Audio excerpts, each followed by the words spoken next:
नमस्कार आईना तुणी हांडीशाल को आपण मानक पुणी थे स्वागत। आज आम बनवा ये शीत शीत पाग को पुणी शीत दिन स्पेशल टी आम ओडिया प्रिय सिंबा राई। ये सिंबा राई केमी प्रस्तुत कराऊँच से पुणी अलणा सुखुआ पकईकी चलतु वीडियो को संपूर्ण देखते और वीडियोर मजा नियंतु। वीडियोटी को देखा पूर्व चैनल नुआ थे निहाती सब्सक्राइब करे सहित बेल आइकन को प्रेस करदे एमती नुआ नुआ वीडियो नोटिफिकेशन पाई आपको बहुत मात्रा रे फ्रेंड और रिलेटिव को सहित शेयर करंतु।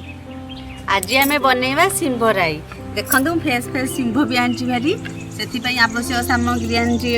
बैगण आलू सारू कखारू। सिंबा राई रे एतिकी पनीपरिया पड़े टेस्ट लगे से आम नहीं आलू बैगण आउ सारू आउ टिके कखारू। देखो फ्रेश फ्रेश सिंबा भी रही चलतु एवं सबू पनीपरिया काटिक मुझे देखा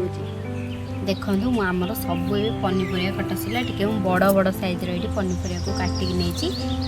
साइड रखा। एठी मु सिंबा राई करने कड़े तेल नहीं प्रथम तेल गरम हो सारे सोरिष और सुखिला लंका को फुटेवा। आम से पनीपरिया जो काटी रखते आड कर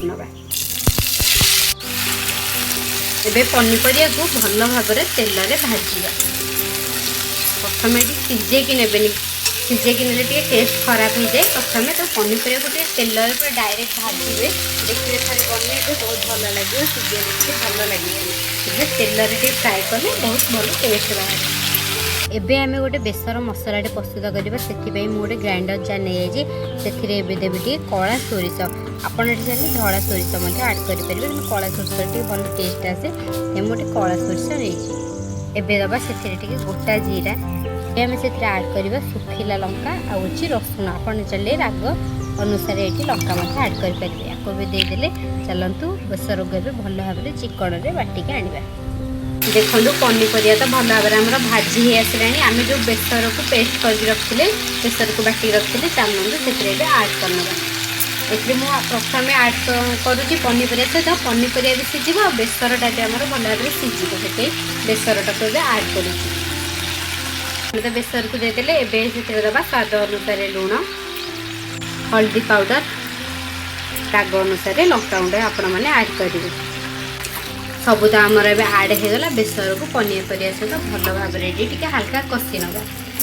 आमर जेहेतु बेसरटा भी सीझे पनीपरिया भी सीझ मैंने बेसरटा न सीझे राई गुणा पितु पुलिया लगे से पनीपरिया सहित ये आड कर बेसरटा को दीटा भल भाव में सीझ चलते सब भल भाव में लुण हल्दी आम पड़गला भल भाव मिसई नवा।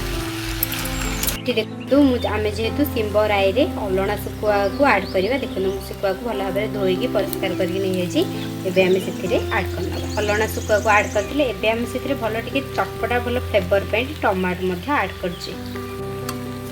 आमर सब आड होगला आपको भल भाव में बेसर और सिंबा सहित मिसई नवा सुखुआ फ्लेवरटा बाहर से मुझे ही आड कर आपको भल भाव में 2 ରୁ 3 मिनट बेसरटा भल भाव में कषि हम मैंने बहुत समय कषि हुए अल्प समय आम 2 ରୁ 3 मिनट चलते भल भाव टे कषि नवा भल भाव में आम बेसर सहित आम सिंबा पनीपरिया भी मिसीगला एवं आम से पानी दबा पानी देले टे भल भाव में भी ये न भल भाव सीझे पानी आप हिसाब मुताबिक आड करेंगे एवं पानी को भी आड करदे आपको भल भाव टे मिसेकी चलते भल भाव में सीझा को छाड़ा। देखो आमर तो सिंबा राईटा पूरा परफेक्ट भी हो आसला भल भाव में फुटी आसला मन को पिठा कड़िका मारिक देखा आलूटा भी देखो सीझी आसला सब परफेक्ट हो आसला एवं आम गैस फ्लेम के ऑफ करदे आ चलते गोटे प्लेट के सर्व करना। देखो एबे आमर रेडी हो गला सिंबा राई से पुणे अलणा सुखुआ पका सिंबा राई देखो केते सुंदर देखा आमर तरकारी पूरा सिंबा एमती आलू भी खंड खंड अच्छे आमर अलणा सुखुआ भी एमती बहुत सुंदर देखा खाइबा जी देखा जमी सुंदर खाइबा बहुत ही टेस्टी जो टिप्स और ट्रिक्स कहली निहाती फॉलो करी परफेक्ट बनइबे शीत पाग को ठंडा ठंडा पाग को निहाती टिके सिंबा राई करंतु एबे तो मार्केट रे भी मिललानी आनिबे करिवे खाइबा बनई सारा पर केमती लागला निहाती मते कमेंट माध्यम रे शेयर करिवे। आशा करूची आज रही अलणा सुखुआ दिया सिंबा राई भिडियोटी आपको निहाती भल लगी वीडियो भल लगी लाइक और शेयर करने सहित चैनल को निहाती सब्सक्राइब करदेवे। आज एतिकी पुणी देखा नुआ रेसिपी सहित रही। नमस्कार, जय जगन्नाथ, धन्यवाद।